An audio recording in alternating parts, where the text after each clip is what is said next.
রাধে রাধে বন্ধুরা, তোমরা সবাই কেমন আছো? আশা করি ভালো আছো। আজ আমি বানিয়েছি পটলের একটি রেসিপি, অসাধারণ টেস্টি এই রেসিপিটি।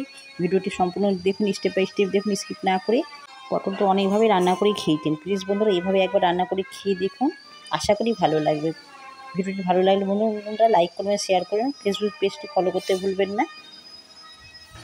এখানে নিয়েছি পটল, 500 গ্রাম পটল নিয়েছি। ভালোভাবে ছিলে আমি 2 ভাগ করে নিয়েছি, পরিষ্কার করে ধুয়ে নিয়েছি। আর কড়াইয়ে দিয়ে দিচ্ছি সর্ষের তেল। তেলের পরিমাণটা একটু বেশি দিতে হবে। 1 চামচ দিয়ে দিচ্ছি ছোটো চামচের কালো জিরে। ফোড়নটা ভাজা হয়ে গেলে পটলগুলো এক এক করে আমি তেলে দিয়ে দিচ্ছি।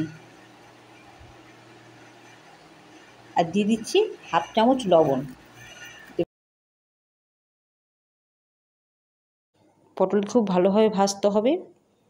পটলের ভেতরে জলটা যেন ভালোভাবে শুকিয়ে দেয়, লাল করে ভেজে নিতে হবে পটলটা। একটু সময় নিয়ে ভাজতে হবে। দেখতেই পাচ্ছেন আমার অনেকটা লাল হয়ে গেছে পটল। এবার আমি মশলার জন্য আমি 1 চামচ ধনের গুঁড়ো, 1 চামচ জিরের গুঁড়ো নিয়ে নিচ্ছি একটি বাটিতে। এখানে পটলগুলো ভাজা হয়ে গেছে। আমি এক এক করে সব পটলগুলো আমি তেল। এবার এখানে নিয়েছি আমি একটি মিডিয়াম সাইজের টমেটোটা আমি কেটে নিয়েছি। টমেটোটা প্রথমে দিয়ে দিচ্ছি পেস্ট করার জন্য, আর দিচ্ছি গুঁড়া মশলাগুলো, জিরের গুঁড়ো, ধনের গুঁড়ো, বাটি ধোয়া জলটাও দিয়ে দিলাম। আর দিচ্ছি 2টো কাঁচা লঙ্কা আর 1 ইঞ্চি মতো আদা। মশলাটি বেশ ভালোভাবে পেস্ট করে নিব। আর এখানে পটলটা বেশ ভেজে তুলে নিয়েছি। ফোড়নটা আমার ভাজা হয়ে গেছে। এবার মশলা পেস্টটা দিয়ে কয়েক সেকেন্ড বেশ ভালোভাবে আমি কষে নিচ্ছি হাই জালে। মশলাটি কষা হয়ে গেলে আমি ঢাকা দিয়ে দিচ্ছি লো ফ্লেমে 5 মিনিট মতো। অনেকটা তেল ছেড়ে গেছে মশলা থেকে। গ্যাস কমিয়ে দিয়ে সিমে মশলা কষলে খুব সুন্দর কষা হয়। এবার বাটি ধোয়া জলটা দিয়ে বেশ ভালোভাবে আমি কয়েক সেকেন্ড বেশ ভালোভাবে কষে নিচ্ছি। এখানে পোস্তটা আমি ভিজিয়ে রেখেছিলাম 30 মিনিট আগে। এবার পোস্তটা আমি কাঁচা লঙ্কার পোস্তটা বেশ ভালোভাবে পেস্ট করে নিচ্ছি। আর পোস্তটা পেস্ট হয়ে গেছে। এখানে আমি সম্পূর্ণ পোস্ত ব্যবহার করব না, অর্ধেক তুলে রাখছি। পোস্তর বাটিতেই আমি দিয়ে দিচ্ছি কয়েকটা 6-7টা কাজু বাদামটা বেশ ভালোভাবে আমি পেস্ট করে নিব। ঠিক আছে, মশলা আমার কষাটা হয়ে গেছে।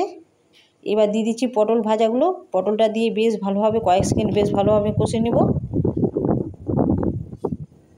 যতক্ষণ তেল না ছেড়েছে ততক্ষণ আমি কষে নেব। পটলটা আমার কষা হয়ে গেছে। এবার দিয়ে দিচ্ছি সামান্য পরিমাণে হলুদ গুঁড়ো, আর দিচ্ছি 1 চামচ চিনি আর 1/2 চামচ লবণ দিয়ে হালকা নাড়াচাড়া করে আমি দিয়ে দিচ্ছি এবার সামান্য পরিমাণে জল। খুব বেশি দেব না, হালকা জল দেব। জলটা দিয়ে কয়েক সেকেন্ড বেশ ভালোভাবে ফুটে গেলে আমি এবার ঢাকা দেব না, ঢাকা ছাড়াই এখন রান্নাটি করব। যেহেতু পটলটা আমার সেদ্ধ হয়ে গেছে ভাজার সময় বা কষার সময় মশলা দিয়ে।